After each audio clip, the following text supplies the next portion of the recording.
mon nom est Caroline Tessier. Mon travail ici est de la sensibilisation du public et les partenariats pour CUSO International ici au Québec. Donc, le travail de CUSO International, c'est le développement international. Donc, on est une organisation non gouvernementale canadienne qui travaille pour le développement, pour la réduction de la pauvreté et des inégalités à travers le monde. On est présent sur une vingtaine de pays à travers le monde, autant en Amérique latine, dans les Caraïbes, en Afrique et en Asie du Sud-Est.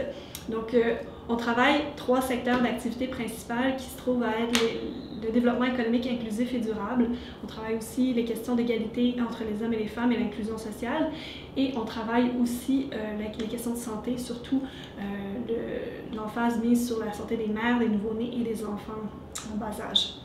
Donc, dans ce contexte, on est bien heureux d'accueillir François, qui est notre représentant pays au Cameroun, donc qui est en visite au Canada. Donc, je laisse François se présenter. Oui, je suis François Awouk, le représentant national de CUSO au Cameroun. Le Cameroun étant un pays de l'Afrique centrale. Le travail que nous faisons là-bas à travers CUSO International, nous essayons d'apporter dans les 2 secteurs de la programmation que sont la croissance économique inclusive et durable, les questions de l'égalité de genre, notre contribution au changement que les personnes aspirent, notamment les jeunes et les femmes. Au Cameroun, nous travaillons avec une approche des partenaires. C'est 17 partenariats que nous avons développés, des partenaires stratégiques tels que les institutions ministérielles, le ministère de la promotion de la femme, le ministère de la jeunesse et de l'éducation civique et le ministère du tourisme. Et nous avons des organisations, des entités des Nations Unies telles que ONU Femmes avec lesquelles nous travaillons et un package important d'organisations des organisations de la société civile. Ok. Quelles sont les activités? Pouvez-vous nous citer un exemple de ce que vous faites concrètement? Nous accompagnons au niveau structurel nos organisations dans ce qu'on appelle le développement organisationnel. Au niveau opérationnel, nous avons des activités de développement des chaînes de valeur qui participent au développement de ce que nous appelons des très petites micro-entreprises pour des femmes, pour des jeunes. Nous avons des projets d'innovation parce que l'innovation, c'est une approche que CUSO International a développée pour accompagner les jeunes et les femmes à apporter des changements le plus rapidement possible.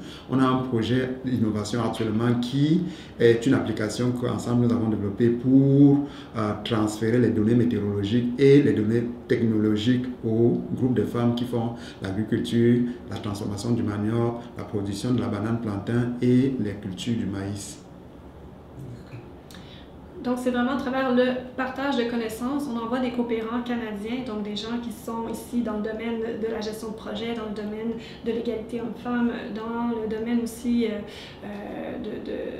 de l'entrepreneuriat jeunesse. Donc, les gens qui sont intéressés ici au Canada de contribuer au développement peuvent s'inscrire dans ces projets-là en développement d'applications, comme on l'a mentionné pour notre travail d'innovation.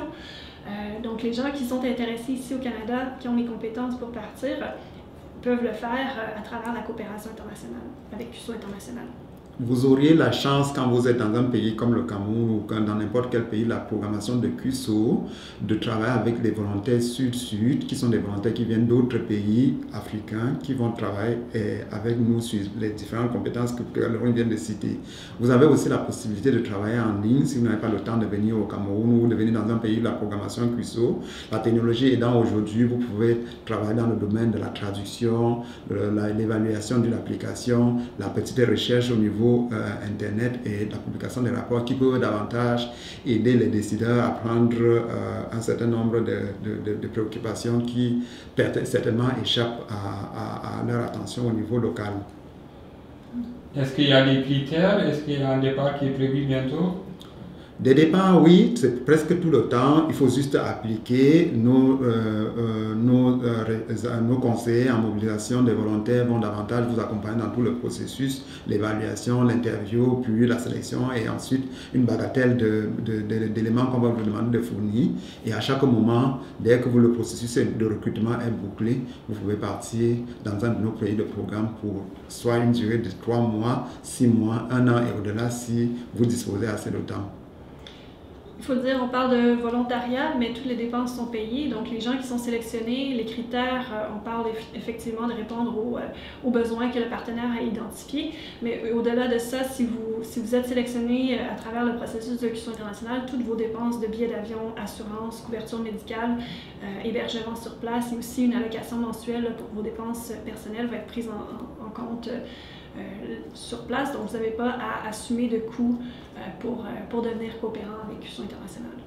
Toutefois, je vous précise que les coûts sont tellement calculés de manière à ce que toutes vos dépenses mensuelles sont couvertes par la location qui vous est offerte et votre équipement, votre logement est assez modeste et répond quand même à un minimum de critères de sécurité pour vous permettre d'exprimer le potentiel de votre compétence que vous aviez besoin et que vous voulez à tout prix offrir aux communautés qui en ont besoin.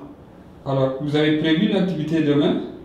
Oui, effectivement, pour faire connaître un peu plus de notre programmation au Cameroun et même ailleurs, et puis savoir les façons de vous impliquer pour le développement, on a une activité demain soir. On vous invite à 6h30 à l'espace Mushagalusa, ici à Montréal, donc au 533 rue Ontario-Est. On aura une séance avec François qui va nous parler un peu plus des programmes mis en place au Cameroun. Et aussi, on va avoir de beaux témoignages qui vont être livrés. C'est organisé en collaboration avec le REPAF, le Réseau des entrepreneurs et professionnels africains, et Cuisson internationale, bien entendu. Donc, on vous attend demain 6h30 à l'espace Mushagalusa.